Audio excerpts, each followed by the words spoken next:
Colorado's legal marijuana industry was built on a promise. Strict regulation would protect businesses and consumers, and tax revenue would benefit everyone. Now, one of the largest cultivators in Colorado says that promise is being broken. Your investigator Karen Morfitt joins us with the private meeting exposing issues plaguing the industry. I get a lot of people look at this and they say, I don't consume cannabis, so I don't care. We see the tax revenue drop year after year after year. Personally, don't think marijuana has ever fully contributed its potential. Every one of these plants is an opportunity. Right there's one. Grow it, tax it, and everyone wins. I don't want to plant all 30,000 in a day. The taxes collected were supposed to pay for schools, roads, and public health services. But industry insiders and state regulators warn the health of the marijuana industry is on a rapid decline. It's reached a point where it might be the most important and existential threat we've ever faced as an industry. I was able to pull off this deal in the middle of nowhere and build this farm. Justin Trouard, a former Army intelligence officer, poured his life savings into Mammoth Farms. Squeeze this and it's like nice and soft. Here they plant, grow, and harvest cannabis for the oil. This is what we call biomass. So this is the entire plant shredded up. This is something that is part of my entire being of my life, you know, and so yeah, there's a lot at stake for us.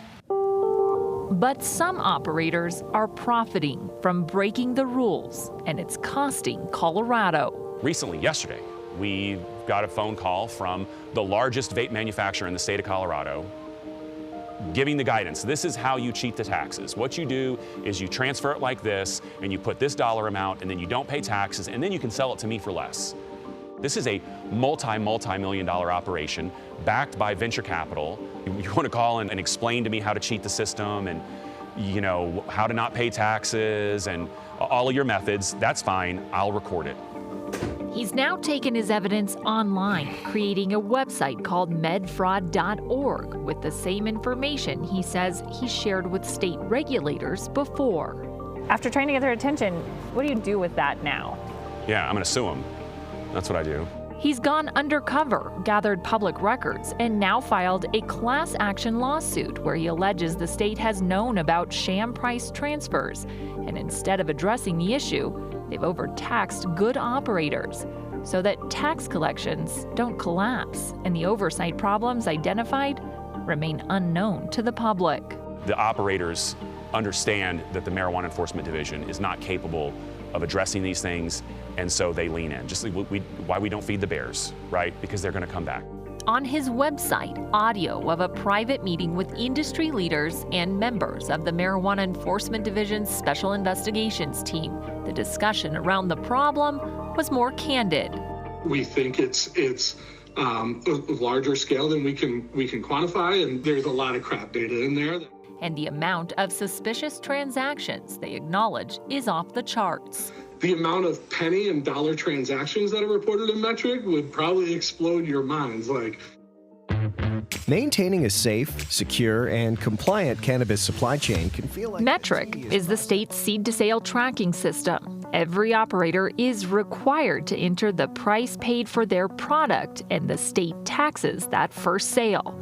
Right now, the average rate for a pound of marijuana is more than $600. When that number is entered as $1 and never fixed, the state loses on that tax money. Colorado's Marijuana Enforcement Division tells CBS Colorado they have thousands of those entries every month. It's a reporting tool and not a compliance tool. The system doesn't put walls up that would prevent a licensee from entering something in the system, even if it's inaccurate. And Dominique Mendiola is the director of Colorado's Marijuana Enforcement Division. She says often there are legitimate explanations for the information reported in that system. Those that can't be explained will be referred to the tax audit team. Where we're not mandating like, hey, show me that invoice that doesn't match your metric entry for the wholesale shipper price or receive price, right? Like, that's not something that we spend time on, but we know the tax audit team comes probably a couple of years later and says like, what was the actual, transaction? I want to see the invoice. What was that? You documented it in metric as $1. That's a loss of tax revenue that was supposed to go to the state. It's supposed to go to schools and roads and programs for public. Do we have any idea how much we've lost? That's I think more tied into the role of the taxation division.